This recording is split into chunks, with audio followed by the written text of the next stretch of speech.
Oh, hey there. Hello, how do you do? My name is Harry Wetzel. Thanks for coming. It's the 80s, darling. Yes, it is. January 1983. I'm still working at the booze store. Yes. First thing in the new year, practically first thing in the new year, is they get rid of a bunch of staff.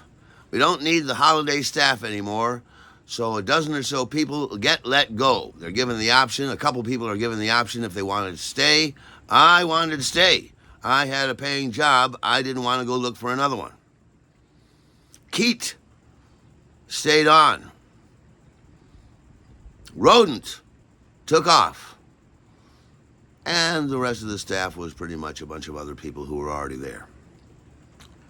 So now I'm working at the booze store.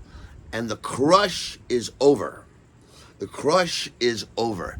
Now it's just regular drip of customers all steady day. It's not the madhouse that it used to be. It's very busy. It's long hours and everything like that.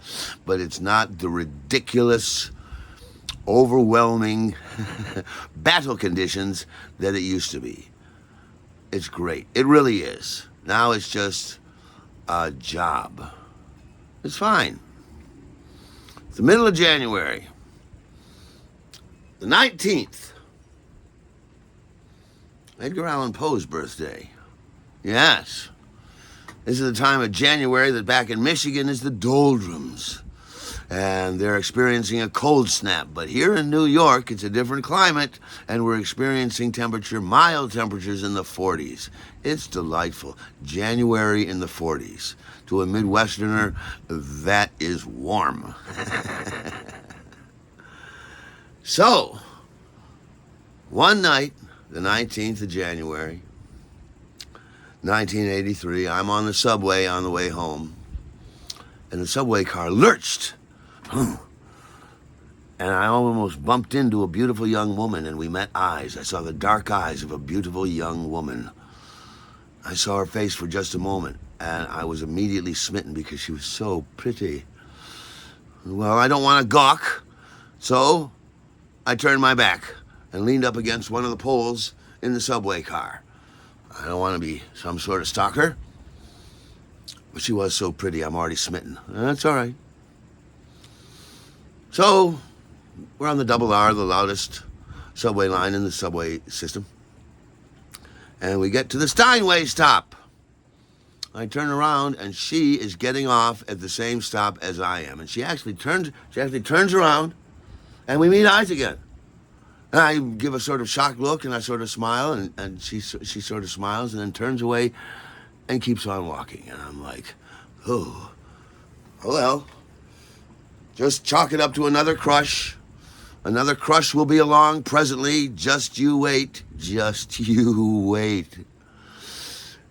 So, I'm leaving the subway platform, and you go down the steps out here in Astoria, Queens, remember? Yes. And she is going down the same steps. She's on the other side over there. I'm on this side over there, and we're both going the same direction. We round the same corner and go down the same steps. We're coming to the bottom of the steps, and it's driving me crazy. So we get to the bottom of the steps, and I say, bye. And she turns to me, and she says, bye. And then we both take off in the same direction anyway. Now we're both walking down the sidewalk. She's over here. We're about 5 or 6 feet away from each other, and we're walking the same direction at around the same pace.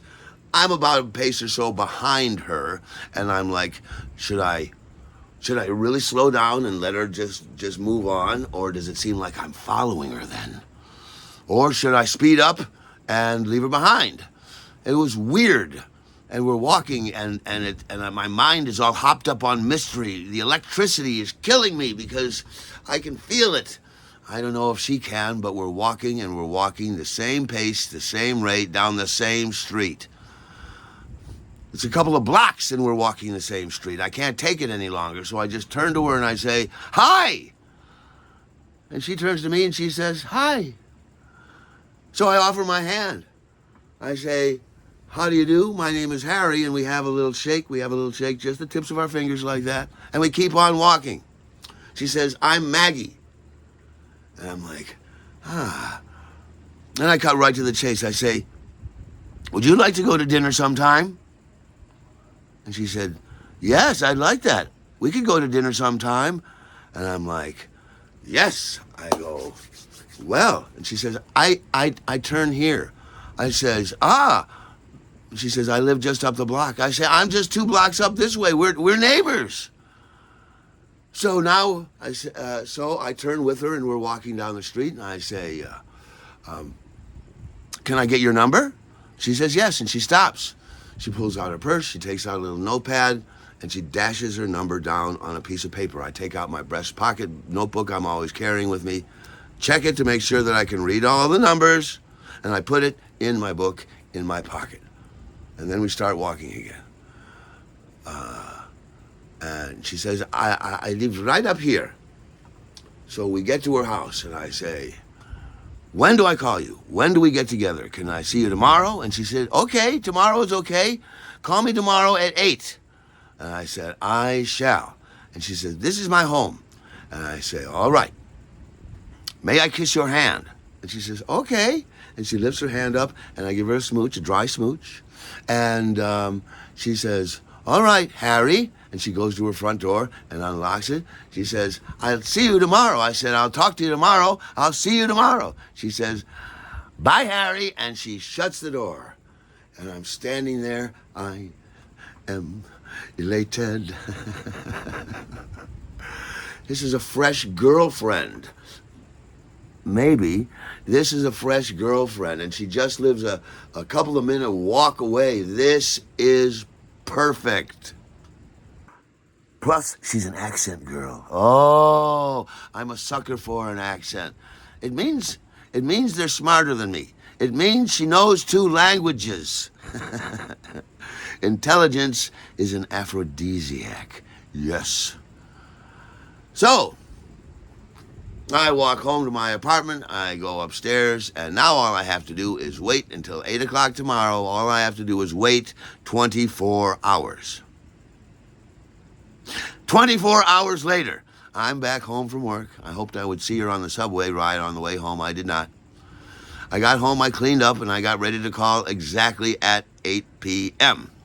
She said, call me at 8, so that's what I'm going to do.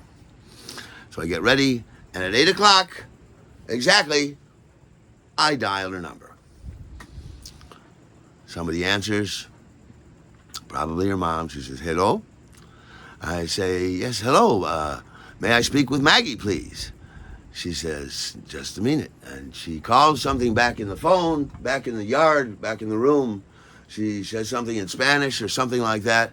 And I hear some background noise. And eventually, she comes to the phone and picks up and says in her adorable voice, hello? I say, hello, Maggie. She says, hello, Harry. And it's like, so, what would you like to do tonight? Are you hungry? Would you like to get something to eat? She says, you just come over. Perhaps we can go get something to eat later. And I was like, all right. When shall I come over? She says, come over now.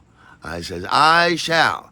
All right. She says, you know where I live? I said, I know where you live, so I'll see you in a little bit. And we say bye, and we hang up the phone.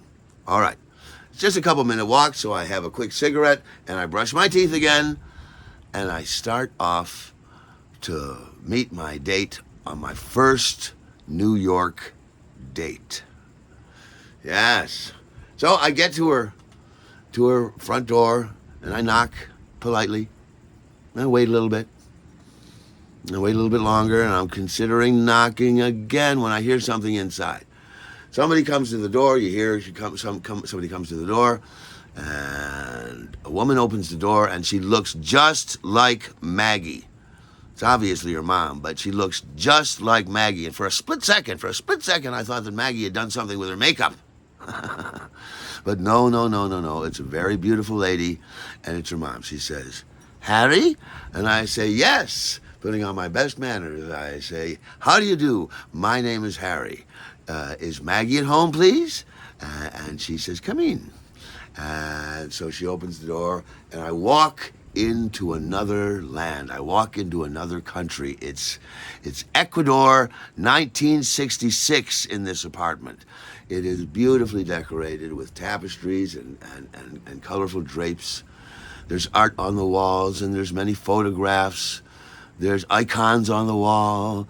There's quaint but comfy and tasteful furniture in the living room, and there is a big, huge TV console, a 1966 piece of furniture that dominates the living room. We used to have them in the 60s, darling. We did. Anyhow, sitting on the sofa is a woman who looks just like Mother here. This is obviously Grandmother. She says, Harry, have a seat. Maggie will be with you in a moment. And then she just leaves. So I'm standing there, and Grandmother is sitting on the sofa, and she's watching the television, and I'm not sure where to sit. Grandmother is sitting in the middle of the sofa, and I don't want to sit next to her. That seems invasive. So there's a chair next to the sofa. I'm kind of next to Grandmother. I go over to the chair. I turn to Grandmother. I say, hello, how do you do? My name is Harry. She says, hello. And I say, hello. And then she smiles at me, and then she goes back to the television. I go, all right. So I sit down in the chair, and I guess I'm watching the television program too. It is a musical variety show, and it has song after song after song, and no real host comes back and introduces the songs. It's just song after song after song, in different settings. It's a beautiful woman standing out in a field with an orchestra in the field, and the camera is swooping around, and she's singing a lovely song. Or there's a man standing on a rock in the middle of a lake. You know, a handsome fellow is standing there singing his song, and the camera swoops around. Or there'll be a choral group or a dance number or an operatic solo or anything, just number after number after number. It was very enjoyable, a little bit quaint and old-fashioned. And so did this seem quaint and old-fashioned. I'm sitting with the Grandmother, watching TV as I wait for my date to get ready in the other room. And so I'm enjoying the show, and so is Grandmother. And at one point, there's a dance couple, and they are doing an impossibly quick dance number with the steppity step, and they're doing their feet. It's you know, a man and a woman, and it's just dazzling to watch. And at one point they do this steppity step thing that they jumping over their own feet. It seemed impossible to do, and I went, whoa! And Grandmother looks over at me and she shakes her head like, yes, whoa! And we sort of smiled together at that, and then we went back to watching the television. I said, this is lovely. We're sharing this. It's the international language of music and dance, and she and I are sharing it beautifully. It's just delightful. And at one point, there's another number, and there's a lady singing an opera song, which I don't recognize, but I must have been grinning away at the TV because Grandmother looks over at me and she says, you like? And I said, oh, yes, I like it very much. And she says, okay. And we go back to watching the television. And Maggie's mom comes in again. She says, Magdalena will be with you in a moment. And then she and the Grandmother speak to each other, and they say something in Spanish to each other, and then the mother leaves, and the Grandmother turns and looks at me, and I just sit there, and I shrug, and so she looks at me, and she shrugs, and we both kind of laughed a little bit together at that.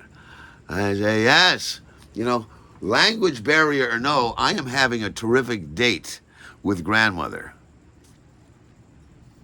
And how long of a date is this? Have we been watching this for 20 minutes, a half an hour?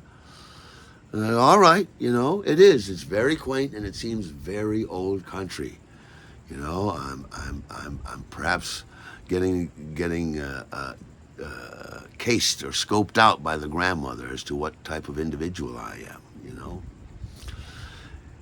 Anyhow, we're watching the TV show. And in walks Magdalena. P.S. Her name is Magdalena. What a beautiful word. And she is a vision of beauty. Just as she walks in, there was a song going on, and grandmother and I it was a mariachi band, right? It was a mariachi band, and they did something very clever, and grandmother and I sort of shared a laugh. And that was exactly when Maggie walked into the room when grandmother and I were sharing a laugh. And I go, this is perfect timing. It can't be a bad thing for me with Maggie that I'm getting along so well with her grandmother. Anyhow, as soon as she comes in, I stand up. She says, I'm sorry I took so long. I says, your grandmother and I have been enjoying this number. Have been enjoying this TV show. It's delightful. And she says, you like this? And I said, yes, very much so. And she came over and sat on the sofa next to grandmother, and they spoke to each other in Spanish, and said something, and then grandmother said something, and it finished up with something, okay. And then Maggie looked at me and she says, she likes you. She says, you're okay. And I said, well, I like her too. She's okay to me. And grandmother said, okay. And we all kind of laughed at that. And Maggie's mother comes in and she sits down on the other end of the sofa there. And she says, you like this music? And I said, I like it very much. And Maggie says, I think this show is silly. How do you say corny? I think this show is corny. And I said, well, perhaps it's a little bit sentimental or hopeful or even joyous. Yes, most of these numbers are joyous. I don't think it's corny. And she says, they all seem so happy. I think they're a little bit too happy if you ask me. And I said, and her mother says, well, of course they're happy. They are singing happy songs. And Maggie says, I think they're all too happy if you ask me. They seem cuckoo. And I kind of said, well, maybe that's why they're all so happy. Maybe they're all a little bit cuckoo. And we all chuckled a little bit at that. So Maggie says, I think we should get going. And she stood up. So I stood up immediately. All right. So then I stood up and I turned to grandmother and I said, it was very nice meeting you. And grandmother says, nice meeting you. And I said, oh, and she kind of smiled at me with that. Right. I turned to mother and I said, it's quite a pleasure meeting you, and I can see that Maggie gets her good looks from straight down from the top. And she said, why, thank you. And then Maggie says, let's go. And she walked over to the door and opened. She says, after you. I said bye to mother and grandmother. And Maggie says, I won't be late. And mother says, don't be late. And Maggie says, I won't. And she shut the door gently behind her. And we're outside, standing on the sidewalk, and we look at each other, and we are alone together for the first time on our first date. I'll tell you how the date went next time. I look so forward to telling you about it.